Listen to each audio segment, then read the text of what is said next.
Hello, my name is Hasan Sorrells, and this is the Leadership Lessons from the Great Books podcast. Shorts. There's no co-host on these shorts episodes.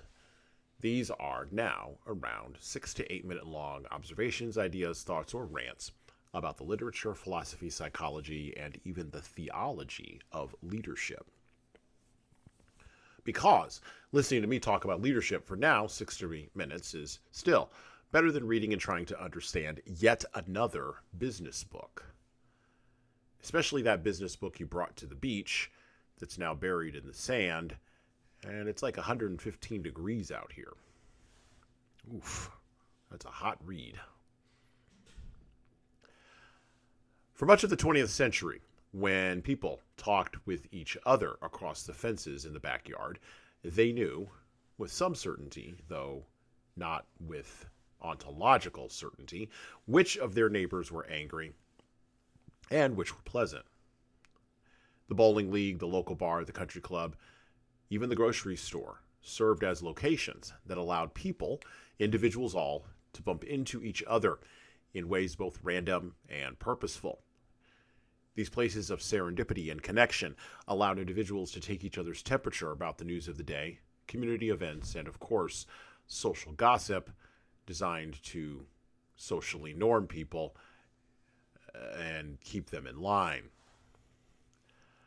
Overarching all of this was opportunities for thought leaders, opinion makers, and public intellectuals at the very highest levels to educate the public or the masses about what they believed.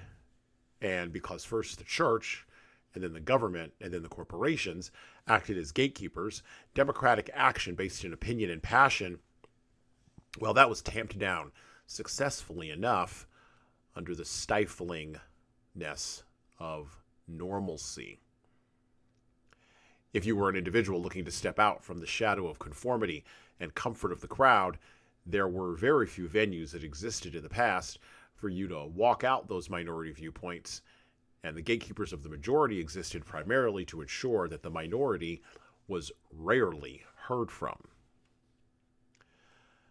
Fighting for a minority belief against a seemingly overwhelming power structure extending up and out and across, first from your own family and then to the community and even to the workplace itself, became sauce for the cooking of the goose of ideas and passions about all manner of things. Sometimes those ideas burst through the weight of the dominant culture, leaped over the efforts of the gatekeepers, and struck a chord with millions of people, bringing unheard of change in all manner of places. But now we're here.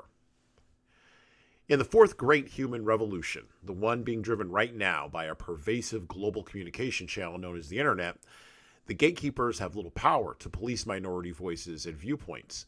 And of course, those voices and viewpoints can connect with each other and influence each other like never before. The downside of all that connecting is that now you know how angry your neighbor is. And you know because she tweeted out a passionate comment last week and it popped up in your feed.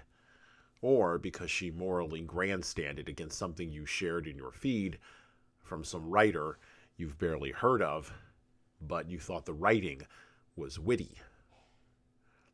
Here's the thing that individuals forget, considering the technological show being put on by the internet right now, driven by the tender mercies of the erroneously named social media. Your neighbor was always angry and disgruntled about the way the world fundamentally worked. There were always minority viewpoints in the culture, looking for connection, engagement, and searching for meaning against a dominant culture that was perceived as arrogant, conformist, and incredibly overbearing. The bowling league, the local bar, the country club, and even the grocery store have now been replaced, first by chat rooms and now by the quote-unquote impermanent web, and will be replaced further by whatever comes next. My bet is on the multiverse and AI, but your mileage will vary. And since the magnification of a problem is not the same as the problem's root cause, it should come as no surprise to us that people are at the root of our angry, passionate, loud discourse on an open, democratic, and connecting communication channel. You want to turn down the temperature of the moral grandstanders and the angry people on the internet? Fix the people first, and the tool, then the tool, will magically change. And well, that's it for me. Thank you for listening and subscribing to the Leadership Lessons from the Great Books podcast. If you're listening to this on any of the major podcast players, like iTunes, Google Podcasts, or Spotify, please go ahead and leave us a 5-star review and write a little bit in there. A couple of sentences is good enough. That actually helps us game those algorithms that I was just maybe addressing. And, of course, it helps us grow the show. Tell all your family, tell all your friends, and tell the leaders in your life that you know that need to be listening to this show, that this show exists. By the way, if you want to get started on the leadership path yourself, or you know some people who need to go on the leadership path, HSCT Publishing, the home company of Leadership Toolbox and Leadership Lessons from the Great Books podcast, can help you and your team do that. So check out our training webinars, coaching services, and more at leadershiptoolbox.us.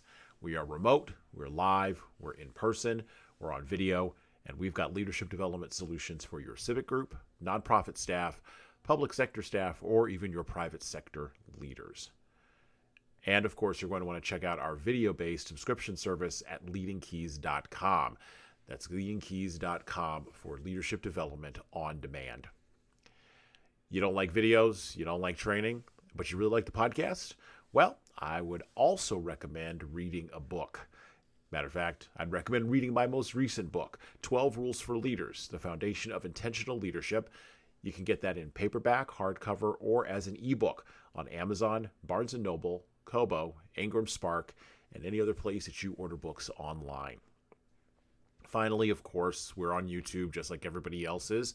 We'd love to have you help us grow the YouTube channel, so like and subscribe to the video version of this podcast on the HSCT Publishing channel on YouTube. Just search for HSCT Publishing, or you can search for Leadership Toolbox and hit the subscribe button. Subscribing helps us grow the show. As it does with the audio, just is the same with the video. All right, that's it for me.